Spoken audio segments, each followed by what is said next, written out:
মানুষ যখন মানুষকে কষ্ট দেয়, যে কষ্ট দেনেওয়ালা তার লাইফে 4টা বিপদ আসে। বলেন তো কয়টা বিপদ আসে? 4টা। 1 নাম্বার, যে মানুষকে কষ্ট দেয়, যে মানুষের সঙ্গে প্রতারণা করে, যে মানুষকে কথা দিয়ে কথা রাখে না, আমানতের খেয়ানত করে, বিভিন্নভাবে কষ্ট দেয়, তাদের লাইফে 4টা কষ্ট মাস্ট আসে। নাম্বার 1 কষ্ট হচ্ছে এই যে তারা they can't get the peace of heart. তারা মনের প্রশান্তি হারিয়ে ফেলে।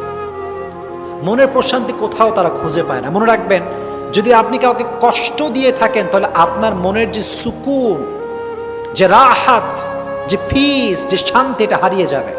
এটা আল্লাহ তাআলার পানিশমেন্ট।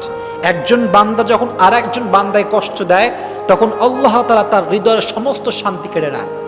তার হৃদয়ে কোনো শান্তি থাকে না। এখন আপনি বলবেন যে হুজুর, কত মানুষ আমারে কষ্ট দিল, ওদেরকে দেখি ডাটসে ঘুরে বেড়ায়, কোনো অশান্তি নাই, টাকা পয়সা, গাড়ি বাড়ি বউ, কোনো কিছুর অভাব নাই, ডাটসে ঘুরতেছে, তাহলে আপনার কথার ব্যাখ্যাটা কি দাঁড়াবে? প্রিয় ভাইয়েরা, বাহ্যিক সুখটা আসল সুখ না, ভেতরের সুখটা হচ্ছে আসল সুখ।